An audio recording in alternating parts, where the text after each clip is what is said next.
লীগের বিচার ও রাজনৈতিক কার্যক্রম নিষিদ্ধ, সংস্কার এবং গণপরিষদ নির্বাচনের দাবিতে বিক্ষোভ সমাবেশ শুরু করেছে জাতীয় নাগরিক পার্টি এনসিপি।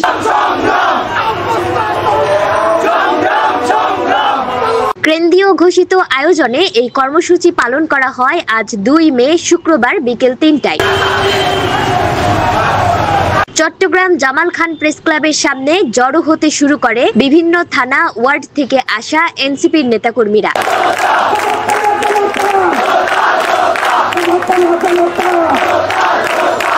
পরে প্রেস ক্লাবের সামনে থেকে বিক্ষোভ মিছিলটি মোমিন রোড দিয়ে আন্দরকিল্লা হয়ে জামাল খান চত্বরে এসে শেষ হয়। মিছিল শেষে বক্তারা বলেন, ফ্যাসিবাদের আতুরঘর আওয়ামী লীগ ও তাদের অঙ্গ সংগঠনগুলো নিষিদ্ধ ও তাদের নৃশংসতার বিচারিক কার্যক্রমে অনতিবিলম্বে শুরু করার দাবি। এই বিক্ষোভ সমাবেশ বিভিন্ন বিষয়ে বক্তব্য দেন কেন্দ্রীয় নেতারা। আজকের এই বিক্ষোভ সমাবেশ থেকে আমাদের বার্তা এটাই থাকছে যে একটা রাষ্ট্র যদি আমরা সুষ্ঠুভাবে পরিচালনা করতে চাই, জনগণের নিরাপত্তা যদি আমরা নিশ্চিত করতে চাই, সেই ক্ষেত্রে কোনো সন্ত্রাসী সংগঠন কিন্তু রাষ্ট্রে থাকতে পারে না। আজকে ইন্টারিম গভর্নমেন্টকে আমরা এই বার্তা দিতে চাচ্ছি যে আওয়ামী লীগ নামক যে সন্ত্রাসী সংগঠন বিগত 53টা বছর বাংলাদেশে রাজত্ব কায়েম করেছে, টেন্ডারবাজি, চাঁদাবাজি, ধর্ষণ এবং লুটপাটের, এই আওয়ামী লীগ নামক এই সন্ত্রাসী সংগঠনকে নিষিদ্ধ করতে হবে এবং অনতিবিলম্বে তাদের প্রত্যেকটা সন্ত্রাসীর বিচার আমরা দাবি করছি। যে বিএনপি আওয়ামী লীগকে পুনর্বাসন করার কথা বলতেছে, সে বিএনপির উদ্দেশ্যে আমরা বলতে চাই, আপনারা আপনাদের ওয়েবসাইটে দিয়েছেন আপনাদের হাজার হাজার নেতাকর্মী শোষণ, বঞ্চনার, খুনের শিকার হয়েছে। আপনারা তৃণমূলের কর্মীদের কথা কেন ভুলে যাচ্ছেন? আপনারা কেন তৃণমূলের কর্মীদের কথা ভুলে গিয়ে আওয়ামী লীগের পুনর্বাসনের করার কথা চিন্তা করতেছেন? আমরা আশা করেছিলাম বিএনপি বাংলাদেশের মুরব্বীর ভূমিকা পালন করবে, কিন্তু দেখা যাচ্ছে ছাত্র জনতার এই মুরব্বীর ভূমিকা পালন করতে হচ্ছে। বিএনপিকে জন্য মুরব্বীর থেকে আমরা মুরব্বী হয়ে বলতে চাই, জাতীয় নাগরিক পার্টি সহ বাংলাদেশের যতগুলা পার্টি আছে, বাংলাদেশের ছাত্র জনতার যতগুলো ম্যান্ডেট আছে, সবাই মনে করে আওয়ামী লীগকে এই মুহূর্তে পুনর্বাসন করা মানে আওয়ামী লীগকে ইন্ডিয়ার যে প্রেসক্রিপশন, ওই প্রেসক্রিপশন অনুযায়ী দেশ চালানোর ব্যবস্থা করা। বাংলাদেশটা কোনো ইন্ডিয়ার প্রদেশ হইতে পারবে না। আমরা বলতে চাই, বাংলাদেশের যে স্বাধীন সার্বভৌমত্ব, আমরা যে মুহূর্তে ভারতের মুসলমানদের কথা চিন্তা করতেছি, আমরা যে মুহূর্তে কাশ্মীরের স্বাধীনতার কথা চিন্তা করতেছি, ওই মুহূর্তে আপনারা যখন আওয়ামী লীগকে পুনর্বাসন করার কথা বলেন, আপনারা আসলে দিল্লির প্রেসক্রিপশনে কাজ করেন। আমাদের এটা বুঝতে আর বাকি থাকে না। এনসিপির কেন্দ্রীয় সদস্য নীলা আফরোজ বলেন, 2009 সালের পিলখানায় সেনা অফিসারদের হত্যাকাণ্ড, সাগররুনি হত্যা 2008 থেকে 2024, এই 16 বছর ভারতের প্রেসক্রিপশনে দেশকে পরিচালিত করে বাংলাদেশ রাষ্ট্রকে নাশসাত করে দিতে চেয়েছে শেখ হাসিনা। ক্ষমতায় আসার পর কিভাবে ম্যাসাকার চালিয়ে গিয়েছে, তারা শুধুমাত্র 2009 সালে ক্ষমতায় এসে পিলখানা হত্যাকাণ্ড না, 2009 সালে তারা যখন 75 পরে আবার ক্ষমতায় আসে, তখন তারা প্রথম যে কাজটা করেছে, বাংলাদেশের যেই সামরিক বাহিনী ছিল, যে সশস্ত্র বাহিনী ছিল, তাদের মেরুদণ্ড ভেঙে দিয়েছিল পিলখানা হত্যাকাণ্ডের মাধ্যমে।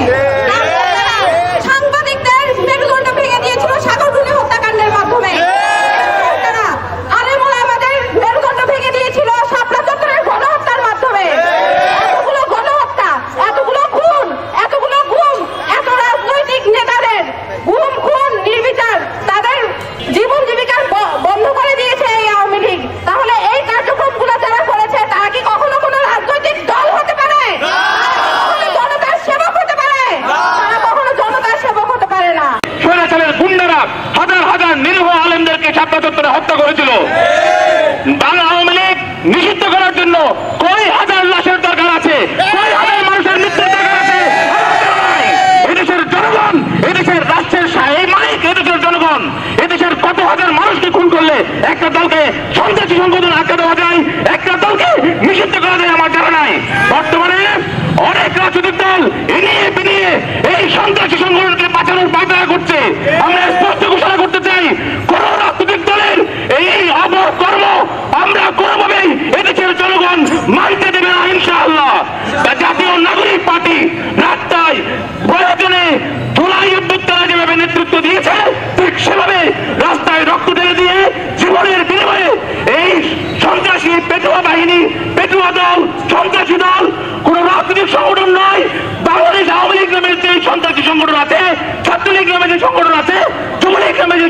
সন্ত্রাসী সংগঠন আছে সেই সংগঠনকে অনতিবিলম্বে নিষিদ্ধ করতে হবে।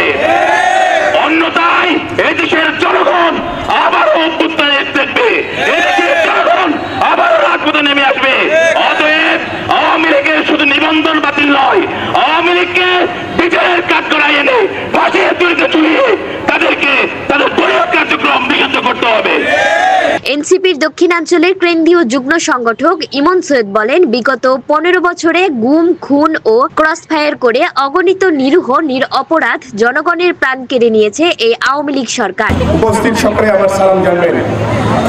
প্রিয় সংগ্রামী উপস্থিতি, আপনারা জানেন বিগত 15 বছর ধরে আওয়ামী লীগ বাংলাদেশের নিরীহ নিরপরাধ জনগণের উপরে কি নির্মম নির্যাতন চালিয়েছিল।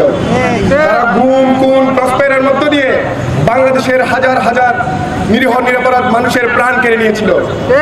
তিনি আরো বলেন, উন্নয়নের নামে হাজার হাজার কোটি টাকা পাচার করেছে স্বৈরাচার শেখ হাসিনা সরকার। 2009 সালে 57 জন সেনা হত্যাকাণ্ড সহ 2013 সালে শাপলা চত্বরে হেফাজতে ইসলামীদের উপর নৃশংস, সর্বশেষ জুলাইয়ের বৈষম্য বিরোধী ছাত্র আন্দোলনের উপর নির্মমভাবে হত্যাকাণ্ড চালিয়েছে এই জালিম আওয়ামী লীগ সরকার। তারা উন্নয়নের নামে লক্ষ লক্ষ কোটি টাকা পাচার করেছে, দুর্নীতি করেছে, লুটপাট করেছে। 2009 সালে বিডিআর বিদ্রোহ দমনের নামে 57 জন সেনা কর্মকর্তাকে তারা নির্মমভাবে হত্যা করেছে। 2013 সালে তারা এই অঞ্চলের মেটো মুসলমান, সহজ সরল মুসলমান যে হেফাজত ইসলামের সমাবেশে কি নির্মম নিকৃষ্ট হত্যাযজ্ঞ চালিয়েছে। তারা 2014 সালে, 2018 সালে, সর্বশেষ 2024 সালে অবৈধ নির্বাচনের মধ্য দিয়ে বাংলাদেশের জনগণের ভোটাধিকার হরণ করেছে। সর্বশেষ ছাত্র জনতার জুলাই অভ্যুত্থানে তারা প্রায় 2000-এর অধিক শহীদ করেছে, হাজার হাজার মানুষকে অন্ধত্ব বরণ করিয়েছে, পঙ্গুত্ব বরণ করিয়েছে। এই সমস্ত কিছুর অভিযোগে অভিযুক্ত করে আওয়ামী লীগকে আমরা বলছি কি আন্তর্জাতিক মানসম্পন্ন ট্রাইব্যুনাল গঠন করে কিংবা বিশেষ কমিশন গঠন করে আওয়ামী লীগকে বিচারের আওতায় নিয়ে আসতে হবে। আমরা স্পষ্ট করে বলতে চাই যে আগামী নির্বাচনের আগেই আওয়ামী লীগের নিবন্ধন বাতিল করতে হবে। আগামী নির্বাচনে আওয়ামী লীগের যে মার্কা, সেই নৌকা মার্কা আগামী নির্বাচনে ব্যালট পেপারে থাকতে পারবে না। আমরা স্পষ্ট করে বলতে চাই যে আওয়ামী লীগের যে কোনো প্রকার সভা, সমাবেশ, মিছিল, মিটিং, সমস্ত প্রকার রাজনৈতিক কার্যক্রম অবিলম্বে নিষিদ্ধ ঘোষণা করতে হবে। আওয়ামী লীগের ব্যানারে কোনো ধরনের মিছিল, মিটিং, স্লোগান হলে অতি দ্রুত গ্রেপ্তারের আওতায় নিয়ে আসতে হবে। এনসিপির দক্ষিণাঞ্চলের কেন্দ্রীয় যুগ্ম সংগঠক জোবাইরুল হাসান আরিফ বলেন, শেখ মুজিবুর রহমানের মৃত্যুতে আওয়ামী লীগের নেতাকর্মীরা ভয়ে তার জানাজায় অংশ নেয় নাই। খুনি হাসিনা যেদিন পালিয়ে যায় সেদিনও আওয়ামী লীগের নেতারা শেখ হাসিনার পাশে বা কোনো মিছিলে দেখা যায় নাই। আমরা শুনতাম শেখ মুজিবের জানাজায় কোনো মানুষ হয় নাই। আমরা শুনেছিলাম শেখ মুজিবের ইভেন্ট জানাজাও কোথায় হয়েছিল এটার কোনো হিস্ট্রিক্যাল আর্কাইভ নাই। আমরা তোলায় গণ অভ্যুত্থানের ভিতর দিয়া এই সত্য সম্পর্কে আরেকবার অবগত হতে পেরেছি। আমরা দেখেছি খুনি হাসিনা যেদিন পালায় যায় ইন্ডিয়ায়, আমরা দেখেছি শেখ হাসিনা যেদিন পালায় যায় বাংলাদেশে আওয়ামী লীগের যত নেতা কর্মী ছিল সবাই সেই শেখ মুজিবের জানাজার মতো লুকিয়েছিল। কোন আওয়ামী লীগের লোক ওখান থেকে বের হয় নাই। আওয়ামী লীগ এখন জটিকা মিছিল করার চেষ্টা করে। আজকের এই প্রোগ্রাম থেকে আমরা আওয়ামী লীগকে জটিকা লীগ নামকরণ করতে চাই। জুলাই গণ অভ্যুত্থান আওয়ামী লীগকে বাংলাদেশের রাজনীতিতে অপ্রাসঙ্গিক করে দিয়েছে। অন্তর্বর্তী সরকারকে বলবো তাদের রাজনীতি নিষিদ্ধ করে এবং বিচার করে আপনাদের ওপর অর্পিত দায়িত্ব পালন করুন। তবে সরকারকে প্রজ্ঞাপনের মাধ্যমে আওয়ামী লীগ নিষিদ্ধ করতে হবে। আওয়ামী লীগের বাকশালী সংবিধানকে ছুঁড়ে ফেলে দিয়ে নতুন রূপে বাংলাদেশকে সাজাতে হবে। যে রাজনীতি নিয়ে হেলিকপ্টারে করে শেখ হাসিনা পালাইছে ওই রাজনীতি বাংলাদেশে কেউ আর ইনজেক্ট করতে পারবে না। এই দায়িত্ব বাংলাদেশের তরুণ যুব সমাজ কাঁধে নিয়েছে। বাংলাদেশ রাষ্ট্রের প্রতিটি নাগরিকের নাগরিক অধিকার, রাজনৈতিক অধিকার নিয়ে এনসিপি সোচ্চার থাকবে।